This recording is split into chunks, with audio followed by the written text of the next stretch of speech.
अब देखते हैं अपना अगला सवाल। एफएसएन नाइका, ये शेयर इतना क्यों टूट रहा है और क्या इस गिरावट में खरीदना चाहिए? ये सवाल है विशाल मल्होत्रा जी का चंडीगढ़ से। पहली चीज, कितना क्यों टूट रहा है? क्या ये टेक्निकल रीजन से है या बार बार कहीं ना कहीं जो इसके फंडामेंटल्स हैं वो निवेशकों को, उनकी अंतरात्मा को चोट पहुंचाते हैं कि इतना महंगा क्यों ले लिया? प्योरली अपने बेसिस पे मैं स्टेटमेंट दे रहा हूँ, इसमें ना राजीव जी के चैनल का कोई इन्वॉल्वमेंट है ना उनका। विशाल जी, पहली चीज तो आपको नायिका के प्रमोटर की और उनके इन्वेस्टमेंट बैंकर्स की बहुत तारीफ करनी चाहिए। उन्होंने बहुत बड़ा काम किया है, इतना बड़ा काम किया है कि जब इन्वेस्टर लॉक इन खत्म हो रहा था उस समय बोनस बोनस शेयर ला के दिया है और ऐसा अटकाया है कि अभी तुम बेच ही नहीं सकते। इसका प्राइस जो आप देख रहे हैं ना, आधा हो जाना चाहिए। ये ऐसा मजबूरी का बोनस शेयर बनाया है और ऐसे समय लेके आए हैं जब प्री आईपीओ जो इस बात को लिस्टिंग। सुमेश जी थोड़ा समझाइए। ये बोनस जो घोषित किया गया, उसके चलते निवेशक क्यों अटके हैं? मतलब उनके सामने फांस क्या है? आज की तारीख में दुविधा क्यों बन गई है उनके सामने? उनके ऊपर जो टैक्स का बोझ पड़ जाएगा अगर वो इस समय बेचेंगे, वो बोझ किस तरह से पड़ता है? थोड़ा सा इसको और मतलब खोल करके समझाइए। कभी इसका कैलकुलेशन तो अच्छे से समझाते हैं, इतना बताता हूँ अभी कि देखिए, आपने कोई आईपीओ में या कोई भी शेयर लिया, ओके, उसके बाद उसका बोनस शेयर इशू हो जाता है और वो जब बोनस शेयर इशू हो जाता है और एक्स बोनस होता है तो उसमें होगा क्या आपका कि आपका ओरिजिनल कॉस्ट ऑफ एक्विजिशन जो है वो आपका एक्चुअल कॉस्ट ऑफ एक्विजिशन हो जाएगा। और बाकी जब आप अभी बेचने की कोशिश करेंगे तो आपका 100% प्रॉफिट कंसीडर करके उस पर आपको टैक्स देना पड़ेगा। तो वो जो आपका टैक्स लायबिलिटी आ जाएगी ओरिजिनल कॉस्ट के हिसाब से आ जाएगी और इसलिए आप लेकिन बेचेंगे जो तो। फर्स्ट इन फर्स्ट आउट वाला प्रिंसिपल होता है, उसके हिसाब से क्या ये नहीं मानना चाहिए कि जो आईपीओ में पहले शेयर मिले थे हम उसको बेच रहे हैं, ना कि बोनस में जो शेयर मिला है उसको बेच रहे हैं? हमारे डीमैट में लिखा तो होता नहीं है कि इतने नंबर का शेयर आईपीओ वाला है, इतने नंबर का शेयर बोनस वाला है। ऐसा तो कहीं उस हिसाब से नहीं नहीं वो होता तो ना। नहीं वो तो एक्चुअली कॉस्ट ऑफ एक्विजिशन ही आपका वही मान लिया गया ना। आप जो भी बेचेंगे वो कंप्लीट आपका टैक्सेबल होता जाएगा, कंप्लीट प्रॉफिट ही आता जाएगा ना। वो कंसीडर, वैसे फॉर्मूला ही कंसीडर किया गया है। आप जो भी बेचेंगे दैट इज कंप्लीट प्रॉफिट, आपको उस पर पूरा टैक्स भरना पड़ेगा और इसलिए आप मजबूरी में इसको बेचेंगे ही नहीं। इशू वहां पे है। तो टैक्स लाइबिलिटी इतनी हाई हो जाएगी कि आप आराम से इसको लॉक इन में लगा के आप बैठे रहिए, कुछ नहीं करना है। तो ये लॉक इन जो है एक तरह का बोनस शेयर के माध्यम से इम्पोज किया हुआ, प्रमोटर्स की तरफ से लगाया हुआ लॉक इन, ये क्या सिर्फ रिटेल इन्वेस्टर पे होगा या जो जिनका लॉक इन प्री आईपीओ वाला अभी खत्म हुआ है उन पे भी एक तरह से वही बंधन आ गया? अगर वो भी बेचेंगे तो उनको भी इसी दुविधा का सामना करना पड़ेगा? ये अक्रॉस द बोर्ड लागू हो गया ना, ये तो जनरल रूल है। तो जी। अभी दोनों को अटकाया हुआ है। मैंने इसीलिए तो बोला कि सबसे बड़े आपकी आपको तारीफ करनी चाहिए कि शेयर का भाव आधा भी हो जाना चाहिए था, नहीं हुआ।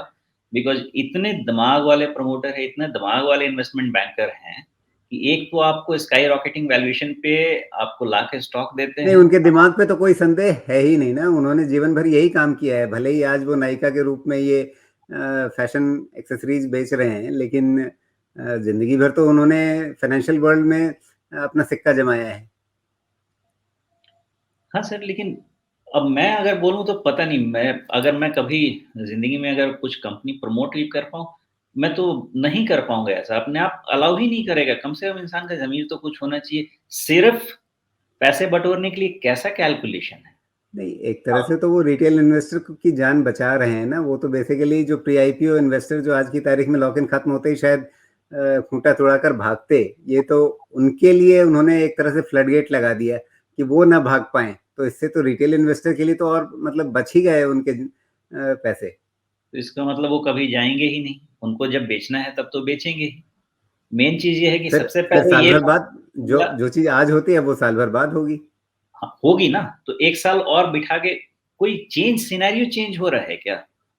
पहली चीज मेरा क्वेश्चन ये है। रिटेल इन्वेस्टर के लिए अच्छा फिर वही कहानी है कि आपको टैक्स तो देना पड़ेगा, लेकिन ये जो टैक्स वाली फांस है यहाँ पे सोमेश जी, क्या इस पर इनकम टैक्स विभाग को और सेबी को, दोनों को ये बात सोचनी नहीं चाहिए कि भाई आईपीओ में जो आपको शेयर मिले, कॉस्ट आपकी, मान लीजिए किसी आईपीओ में 100 रुपए की आईपीओ प्राइस है और किसी इन्वेस्टर को 100 शेयर मिले, एक साल बाद बोनस आ गया एक पर एक का, 200 शेयर हो गए, लेकिन उसकी कॉस्ट ऑफ एक्विजिशन तो वही रही ना। तो आज उसके पास 200 शेयर हैं, उसमें से 100 शेयर को मुफ्त अगर मान लिया तो बाकी 100 शेयर की प्राइस जो है वो वही 100 रुपए माननी चाहिए। अगर वो 200 में से 100 शेयर बेच दे तो फर्स्ट इन फर्स्ट आउट वाले प्रिंसिपल से जो उसे आईपीओ के समय शेयर मिले थे उनको बेचा जाना, ये समझ टैक्स अथॉरिटी को लेना चाहिए ना। ये क्यों माना जाए कि बोनस वाले शेयर जिसकी कॉस्ट ऑफ एक्विजिशन 0 है उसको बेच दिया और 100% आपका टैक्सेबल हो गया। देखिए मेरा मानना ऐसा है कि इस तरह का इतने बड़े स्केल पे कभी इशू हाईलाइट नहीं हुआ था, और अब जब हुआ अब ना, तो हाईलाइट, अब इनको सोचना चाहिए। एग्जैक्टली वही मैं कह रहा हूँ कि अब जब हाईलाइट हुआ है और बहुत बड़े स्केल पे हाईलाइट हुआ है और इसकी बहुत शीशा लेदर भी हुई है, नहीं, तो मेरा ये बेसिक पॉइंट ये है कि फर्स्ट इन फर्स्ट आउट वाला प्रिंसिपल शेयरों की खरीद बिक्री में बहुत समय से है। तो हाँ, यहाँ पर अगर आपके पास बोनस शेयर आए भी हैं तो पहले कौन से शेयर आए हैं? जो आपको आईपीओ में मिले हैं। तो जब आप बेचने जा रहे हैं तो क्या माना जाएगा कि आपको 100 शेयर आईपीओ में मिले थे, 100 शेयर बोनस के आ गए, आपने 100 शेयर बेचे हैं।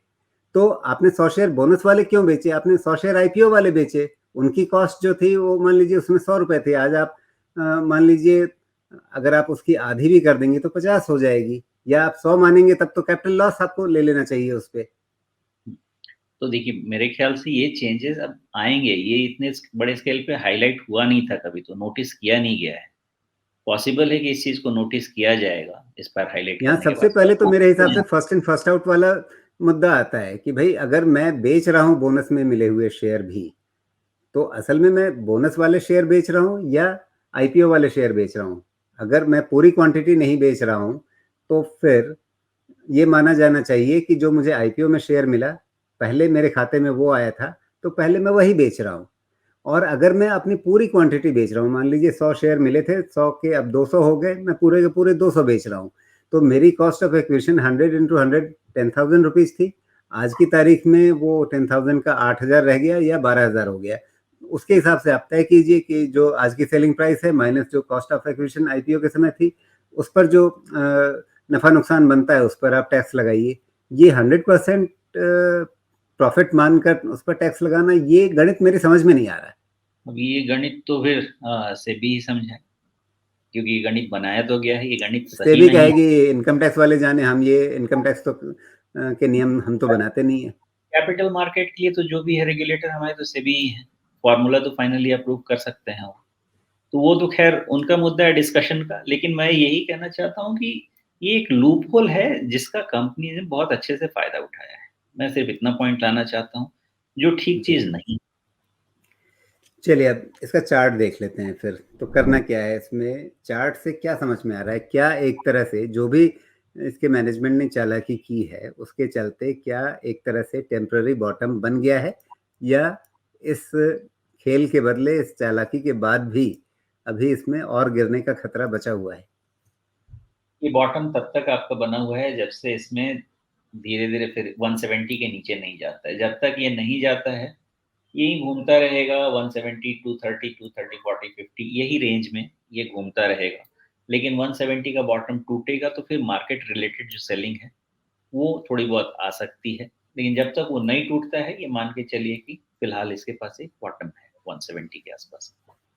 जी, तो नायिका हमने काफ़ी विस्तार से इसकी चर्चा की, खास करके इसमें जो बोनस वाला मुद्दा खड़ा हो गया है उसके बारे में।